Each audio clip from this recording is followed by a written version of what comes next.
तेलंगाना की असल अपोजिशन जमात बीआरएस के सरबराह और साबिक चीफ मिनिस्टर के चंद्रशेखर राव ने रियासत की कांग्रेस हुकूमत पर सख्त तनकीद की। उन्होंने कहा कि कांग्रेस हुकूमत के क़याम को तकरीबन 2 साल मुकम्मल होने को है, लेकिन अब तक एक भी नई पॉलिसी आवाम के सामने नहीं लाई गई। तेलंगाना भवन में बीआरएस कानून साज पार्टी और पार्टी के आमिला के मुश्तरका इजलास से खिताब करते हुए केसीआर ने इल्ज़ाम आयद किया कि मौजूदा हुकूमत की वाहिद पॉलिसी उन्हें गालियाँ देना और उनकी मौत की तमन्ना करना बन चुकी है।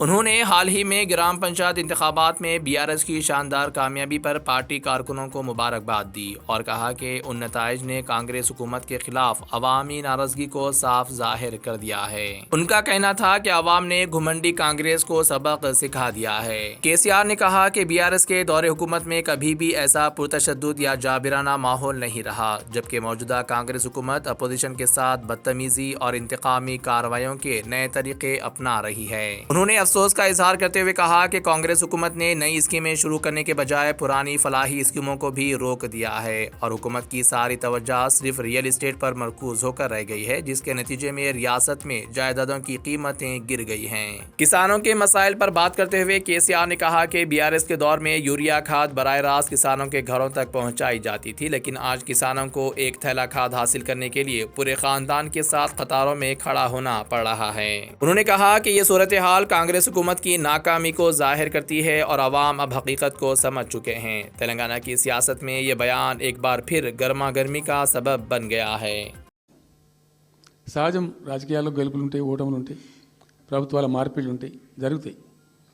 కానీ ఎంత తెలుగు తక్కువ దద్దమ్మ ప్రభుత్వం వచ్చినా, నెక్స్ట్ సక్సెసివ్ గవర్నమెంట్ ఎవరు వచ్చినా రాష్ట్ర ప్రయోజనం కదా ఒక ప్రాజెక్ట్ అంటే.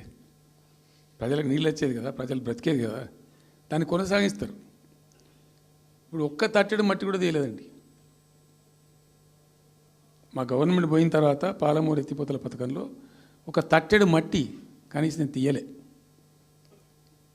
మరి దాన్ని ఎందుకు అబాండన్ చేసినరో, దాని వెనక ఏం ఉద్దేశం ఉందో, ఇంత నిష్క్రియాపరత్వం ఏంది, ఇంత దారుణమైంది. 2 నెట్ సంవత్సరాలు గడిచిపోయినాయి. ఇప్పుడు మేము గమనిస్తున్నాం.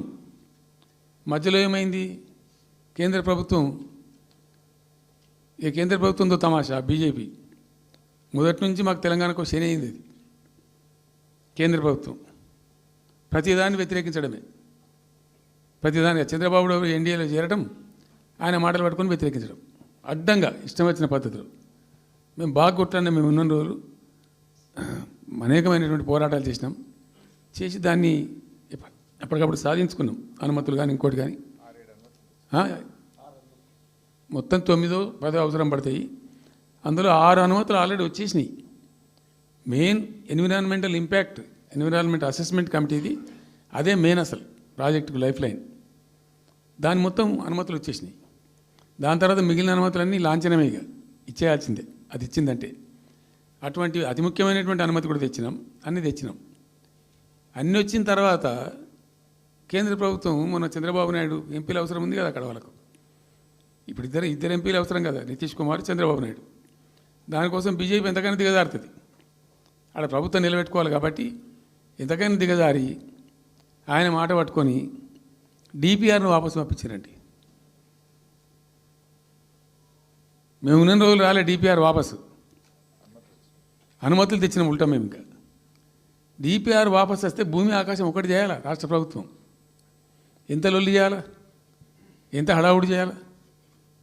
ఆల్ పార్టీ డెలిగేషన్ తీసుకుపోవాలి. అవసరం వస్తే మేము వడ్లు కొనకపోతే పోయి ఢిల్లీలో ధర్నా చేసినామండి. మేము అప్పుడు మా గవర్నమెంట్ ఉన్నప్పుడు రైతులు పండించిన పంట కొనకపోతే యావత్తు ఎమ్మెల్యేలము, క్యాబినెట్ అందరం పోయి ఢిల్లీలో ధర్నా చేసి కేంద్ర ప్రభుత్వం మెడలు వంచినాం. మేము 80 లక్షల టన్నులు మనకి తీసుకుంటామనేటువంటి ఒప్పందం మీద సంతకం చేయించుకొని వచ్చినాం. వడ్లు కొనిపించినాం ఎఫ్సిఐతోని.